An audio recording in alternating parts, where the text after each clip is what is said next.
मेलाजमा हो र यो पनि। आज हामी कुरा गर्छौं मेलाजमा किन आउँछ र यसको ट्रिटमेन्ट्सहरु के हुन् त। हाम्रो स्किनमा एउटा सेल हुन्छ जसलाई मेलानोसाइट भन्छ।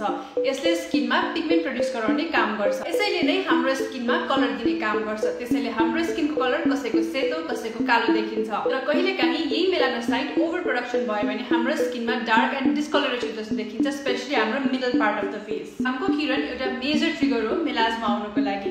त्यसैले आजको यो भिडियोमा म हजुरहरुलाई मेलाजमा आएको स्किनमा कस्तो स्किन केयर प्रोडक्ट युज गर्ने भनेर सुरुदेखि अन्तिमसम्म गाइड गर्नेछु। मेलाजमा भएको स्किनले एक्टिभ इन्ग्रेडिएन्ट भएको स्किन केयर प्रोडक्ट युज गर्नु भएको राम्रो, जस्तै kojic acid, azelaic acid and vitamin C. Step 1 मा छ फेस वाश। सेराप्लाइडको स्किन ब्राइटनिङ फेस वाश हो जसमा kojic acid, glutathione and liquorice extract रहेको छ। स्टेप 2 मा छ मर्निङमा लगाउने सेस्टरमाको एजेलिक आरी सिरम। यसमा ट्रान्जेमिक एसिड रहेको छ जसले स्किनमा भएको पिगमेन्टेसन, डार्क स्पट्स र मेलाजमालाई फेड गराउने हेल्प गर्छ। नाइट टाइममा आफ्टर फेस वाश सेस्टरमाको हाइड्रोक्विन फर्ट लगाउने जसमा ग्लाइकोलिक एसिड र कोजिक एसिड रहेको छ। यसले स्किनमा भएको मेलाजमा र पिगमेन्टेसनलाई 80 to 90% सम्म फेड गराउँछ। आफ्टर दैट स्किनलाई हाइड्रेसन राख्ने एकदमै जरुरी हुन्छ। त्यसैले बायो ब्यालेन्सको सुपर प्लम्प मोइस्चराइजर लगाउने जसमा कोलाजन एन्ड हाइलुरोनिक एसिड रहेको छ। घामबाट स्किनलाई बचाउनु एकदमै जरुरी छ। त्यसैले बायो ब्यालेन्सको सन प्रोटेक्सन फेशियल क्रिम दिनको 2 to 3 टाइम्स रिअप्लाई गर्ने जसमा ब्रोड स्पेक्ट्रम SPF 50+ रहेको छ।